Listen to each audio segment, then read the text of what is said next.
LeBron James in the news, not just for wanting to play in the Olympics next year, but ESPN.com did a big number of stories on PEDs and the Biogenesis scandal from years ago. And Rob G, you want to kind of summarize how LeBron got tied into all this? Sure. So ESPN reviewed over 1,400 pages of unredacted federal investigative documents related to the Biogenesis investigation. If you guys don't remember that, A-Rod, that being the biggest name. So just remember the A-Rod investigation where he ratted out Manny Ramirez.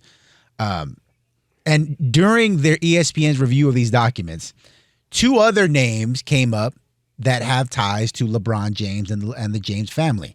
One of them being his business manager, Randy Mims. The other being a personal trainer, David Alexander, who worked with Savannah, LeBron's wife, at one point.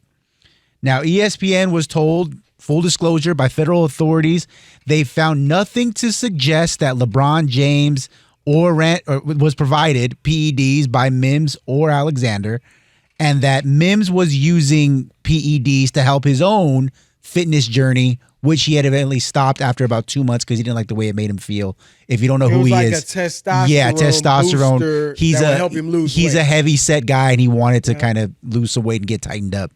And so that's what's going on. And again, they made it very clear in the investigation.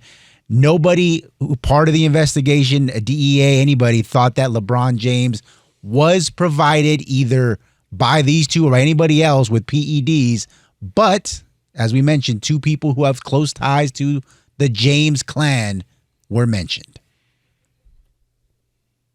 Interesting. I think the biggest story out of this would be purely hypothetical from this standpoint. There's no charges or anything. There's nothing that directly links LeBron James. You got to remember Peyton Manning was in a very similar thing, Chris. Very similar. Yep. Where stuff he claims it was going to his wife. House? Yeah, it was mailed to his house, but he claims it was for his wife. Doctors kind of pushed back on that, saying you have to have like some really life-threatening kind of illness to be getting that, what he was getting and whatnot. It was, and I always remember the thing that probably stood out the most to me was, Chris, A, he never sued Al Jazeera, which was the news organization. Yep. And B, he hired Ari Fleischer.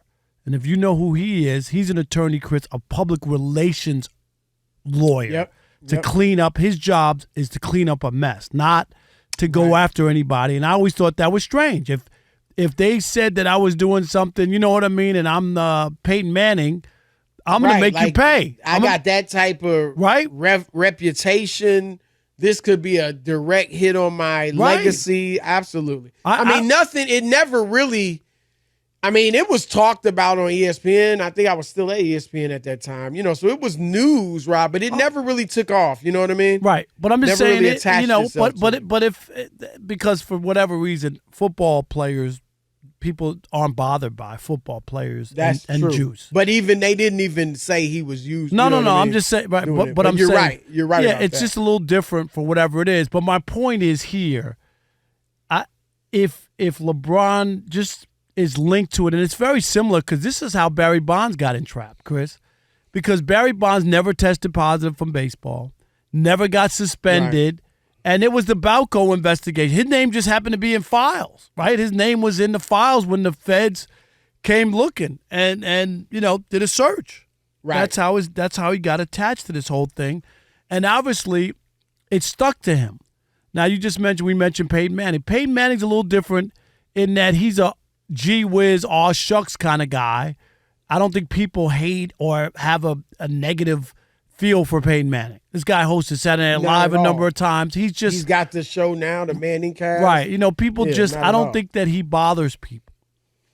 Barry Bonds bothered people. If you were a Giants fan, Chris, they loved him in San Francisco, and rightfully so. He gave them great memories in San Francisco, right?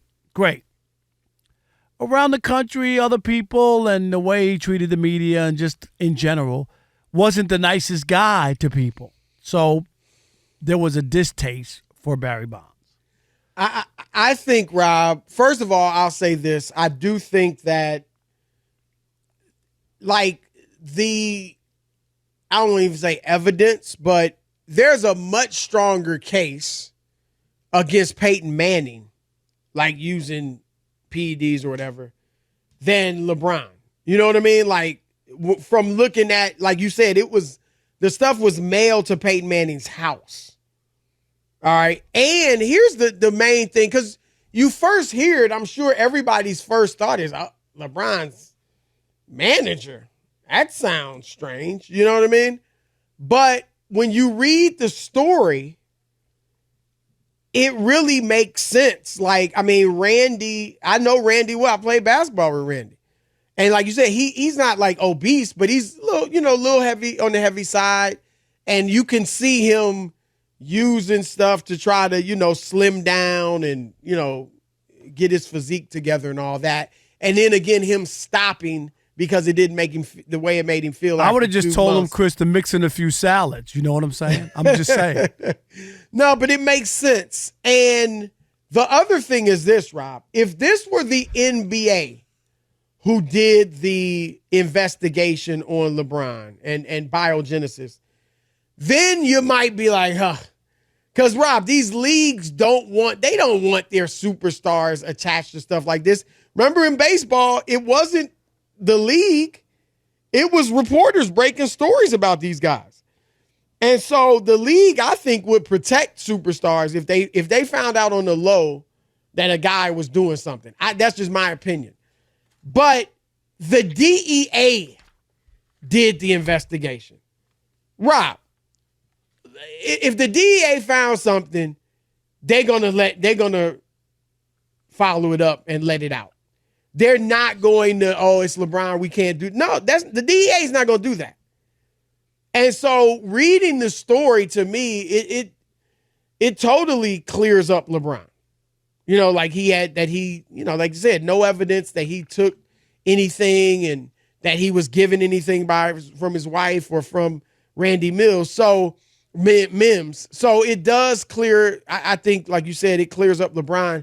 And I think, too, Rob, when you compare him to Barry, and I've said, we both agree, Barry Bonds the best baseball player we've ever seen. I think Shohei's really the best I've seen, but, Barry Bonds had a whole career. We'll see what Shohei ends up doing. But the thing with Barry Bonds, Rob, is the circumstantial evidence. Like you said, even though he never tested positive, I mean, there are whole books written. Now, whether it's true or not, there are whole books written by reporters on him using stuff. He admitted he used it unknowingly. And then, Rob, the jump. Now, he obviously was a phenomenal player before we think he used it, right? Like early in his, I mean, he was great from day one. Well, he got 3 MVPs before he ever went to San Francisco, right? Right. So he was great from day one, a Hall of Fame type player, even before anybody attached any type of PED use to him. But even so, Rob, his jump, I mean, a guy who had never hit 50 home runs hit 73, and now he's hitting high 40s every year. And Rob, he was so far ahead of everybody. I mean, I think you agree with me, but like those years in San Francisco, those early years, I mean, Rob, I've never seen anything like that in baseball. It was almost cartoonish. I mean, the dude was seeing one good pitch or one mistake every 2 games and knocking it out the park. Okay, here's what I want to jump in. Okay, when you get back to LeBron James, and this is really, I guess, this is why I think this coming out that people close to him, Chris, are involved, is LeBron's unbelievable condition and work that he puts in, and he always says he spends $1 million a year on his body. Right. And then he's playing all these years that no one's ever played at this level at year 20. You know what I mean? And now year, 21. Right, 30 points a game. So yeah, this is all last year. Right. So with all this stuff, when you think about what he's done and now this whole kind of suspicion or whatever, even though there's no, like I said, there's nothing from the feds on LeBron, but we're just talking about.